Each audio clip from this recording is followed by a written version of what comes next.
सभी का हमारे यूट्यूब चैनल यूपीएस एजुटेक में स्वागत है।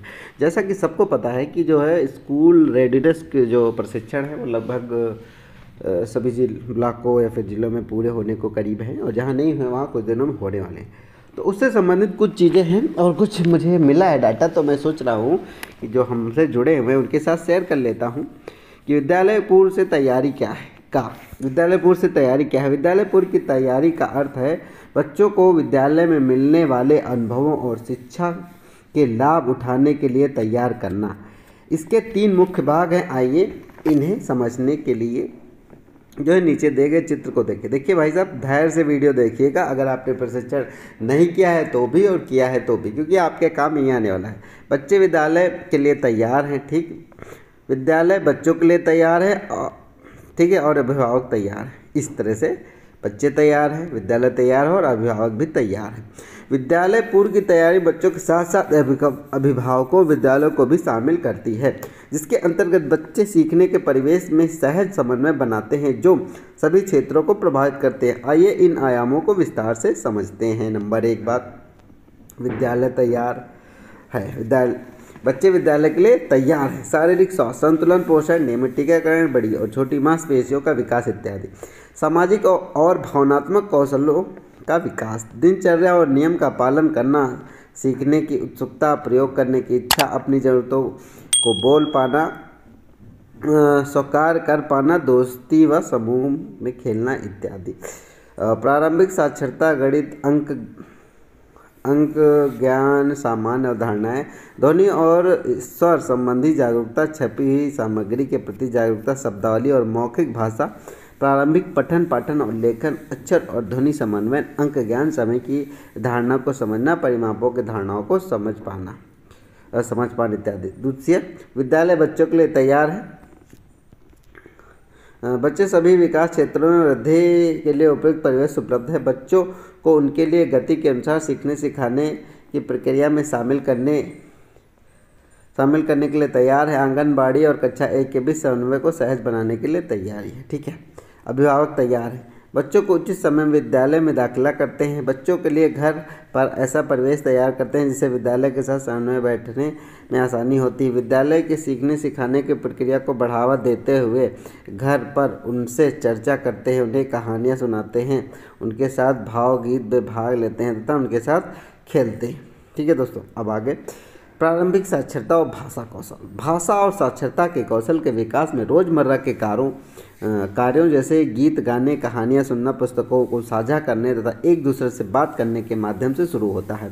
घर और केंद्र पर रोजमर्रा के ये कार्य बच्चों को शब्दों का अर्थ समझने एवं खुद को अभिव्यक्त करने में, शब्दों और ध्वनियों के साथ खेलने में और विभिन्न प्रकार की ध्वनियों की पहचान करने में मदद करते हैं। ऐसे अनुभव शामिल करते हैं शब्दावली और मौखिक भाषा। भाषा सुनने, बोलने और नई शब्दावली को अपनाने और उसका उपयोग करने की क्षमता को समझना।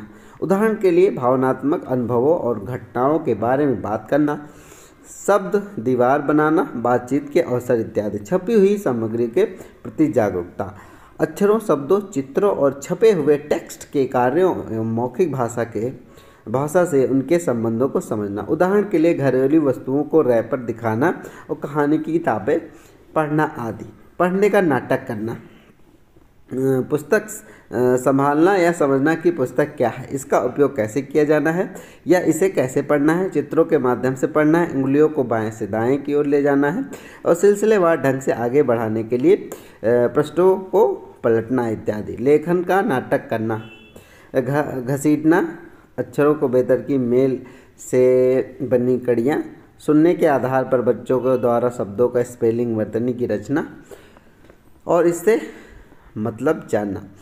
ध्वनि एवं स्वर संबंधी जागरूकता, ध्वनियों को पहचानने, अलग करने, पहली ध्वनि को पहचानना, उन्हें समझने की क्षमता को मिलाकर शब्द का निर्माण करना। गणित कौशल, भाषा कौशल की बात हो गई, अब गणित कौशल का भी बात कर लेते हैं। प्रारंभिक अंक ज्ञान, गणितीय कौशल से परिपूर्ण वातावरण बच्चों को भविष्य में नई अवधारणा सीखने के लिए न्यू बनाने के लिए प्रोत्साहित करता है। ऐसी गतिविधियां जो बच्चों को वस्तुओं को आसानी से देखने और शारीरिक रूप से खेलने की अनुमति देती है, उनसे इन अवधारणाओं की समझ में मदद मिलती है। उदाहरण के लिए पुराने टायर को घुमाते समय बच्चे यह समझ सकते हैं कि अन्य गोल वस्तुएं किस तरह घूमेंगी। वस्तु का मिलान और जोड़ी बनाना। वस्तु का मिलान और जोड़े बनाने वाले बॉक्स तैयार किए जा सकते हैं। उदाहरण के लिए अलग अलग रंग के डिज़ाइन के मोजे की जोड़ी, मेल खाने वाली चीज़ों की तस्वीरें जैसे टेबल, कुर्सी, बॉल एंड बैट। ठीक है। पैटर्न का आकार पहचान करना। पैटर्न का आकार पहचान करने, आगे बढ़ना और के लिए दिया जा सकता है। ठीक है। तर्क और समस्या का हल करना। पहेलियाँ, अनुमान, तुलना, माप। खेलते समय बच्चे से पूछा जा सकता है कि किस बॉक्स में अधिक मोती हैं, कौन सी गेंद बड़ी है। बच्चे के साथ शब्दावली जैसे ज़्यादा, कम, भारी, हल्का, छोटे बड़े और लंबे छोटे आदि का उपयोग करते हुए बातचीत करना। स्थानीय संबंध। स्थानीय संबंध में आप देख सकते हैं शब्दावली का उपयोग अवधारणाओं से परिचित होने में मदद करता है। उदाहरण के लिए ऊपर, नीचे, अंदर, बाहर आदि। संख्या की अवधारणा। 9 तक संख्याओं का परिचय, मात्रा निर्धारित करने के लिए और अंक की पहचान करने के लिए अवसर देना। दोस्तों इस तरीके से ये आपका है। ठीक है, ये रेडीनेस प्रोग्राम का एक पार्ट है और उम्मीद करते हैं आप लोग को पसंद आएगा। नमस्कार।